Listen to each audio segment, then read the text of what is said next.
Fingers to, oh, fingers niya. 1, 2, 3, 4, 5. Ito thumb.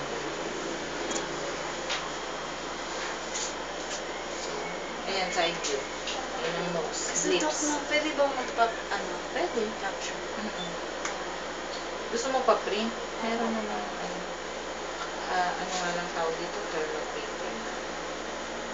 Nag-fade din ang thermal paper.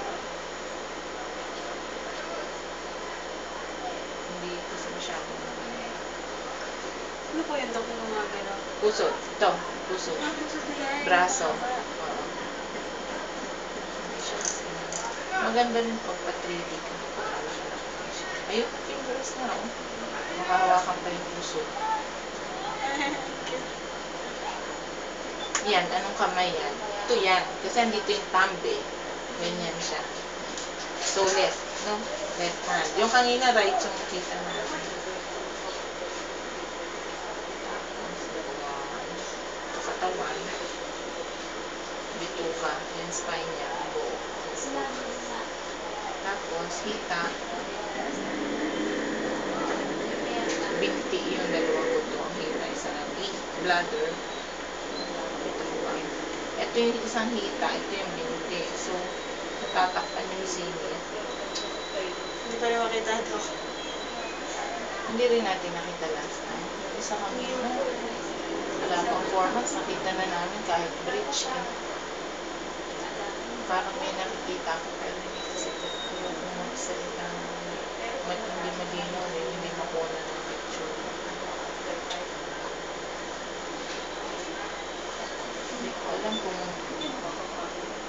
bird yun eh. Yung matulis na yun. Parang lalaki. Dami na nagsasabi ng mga kadalaman. Parang yun, wala naman ibang tutulis dun eh. Kaya lang hindi siya makunan ng buo. Eh, syempre, maganda yung may orientation. Eh, nakapatong yung binti niya kasi.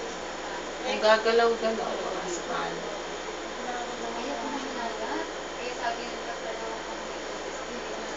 Ayaw ko bang matulis, Dok? Wala. Kaya ito mukhang balls to eh.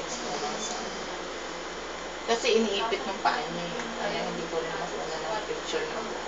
Kung ididiretso niya yung paa niya, eh, wala yun. Oh.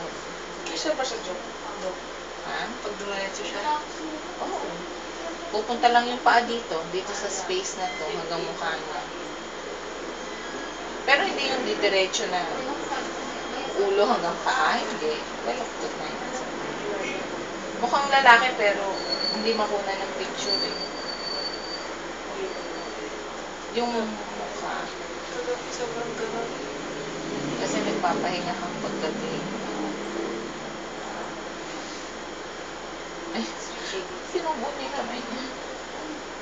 Ayun mo, nakasubo yung kamay. Pero hindi siya masyadong malinaw kasi oo, inalis. Kita niyo siya nag-move. Oo.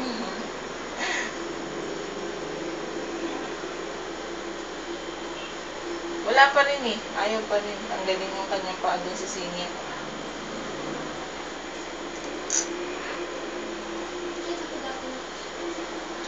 Parang hindi maganda kalalabasan sa printer. Pwede mo kunan sa cellphone. Hindi, kasi ano to eh.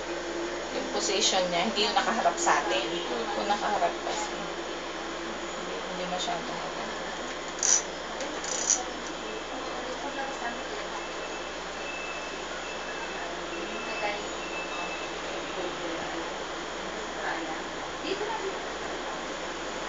Pinukamot mo mga ilong mo. Ayun. Yung ilong niya talaga, hawak niya. Sir. Hindi buo eh. Oh. Hindi magandang print. Mag-antay ka na lang ng magandang print. Mga pagkakaya, Dok,